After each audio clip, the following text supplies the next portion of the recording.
नाशिक मुंबई महामार्गावर मोठ्या प्रमाणात नाशिकच्या उड्डाणपुलावर खड्डे पडल्याचं चित्र आपल्याला पाहायला मिळतंय। मी सध्या नाशिकच्या पाथर्डी फाट्याहून आडगाव नाक्याकडे जाणार या उड्डाणपुलावर आहेत। आपण जर या उड्डाणपुलावर जर बघितलं तर मोठ्या प्रमाणात खड्डे पडले। या खड्ड्यांमुळे दिवसभरात जवळपास छोटे मोठे 2 ते 3 अपघात घडत असतात। मात्र नाशिक शहरातील पाथर्डी फाटा ते आडगाव नाका या ठिकाणी उड्डाणपुलावर हे मोठे खड्डे पडल्याचं आपल्याला पाहायला मिळते। दिवसभरात छोटे मोठे अपघात या ठिकाणी घडत असतात।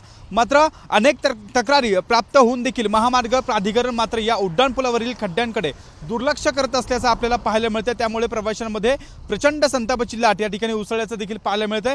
मात्र नाशिकमध्ये उड्डाणपुलावर खड्डे बुजवावे अशी मागणी वारंवार नाशिककर देखील करताय। मात्र या ठिकाणी प्राधिकरण कोणतेही या खड्डे बुजवण्यासाठी या ठिकाणी या खड्डे बुजवण्याच्या प्रयत्नात आपल्याला पाहायला मिळत नाही। आपण जर बघू शकतो या उड्डाणपुलावर या ठिकाणी हे मोठे भरधाव वाहन या ठिकाणी जात असता, अनेक कार या ठिकाणी जात असता। मात्र या खड्ड्यांमुळे अतिवेगाने जाणाऱ्या वाहनांचे छोटे मोठे अपघात हे दिवसभरात घडत असतात। यामुळे अनेक वाहनांचं देखील नुकसान होत आहे। मात्र या ठिकाणी जर एखादा भीषण अपघात घडला तर याला जबाबदार कोण असा प्रश्न देखील आता उपस्थित होऊ लागलाय।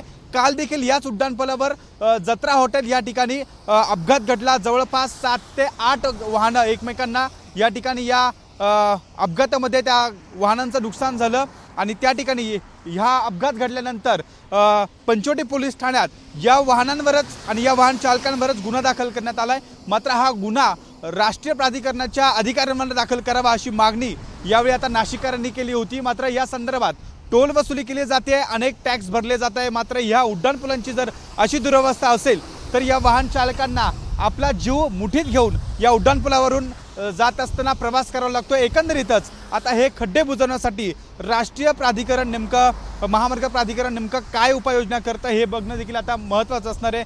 त्यामुळे या उड्डाणपुलावरील अपघात रोखण्यासाठी देखील आता प्रशासन नेमकं काय हालचाली करणार हे बघणं देखील आता महत्त्वाचं असणार आहे।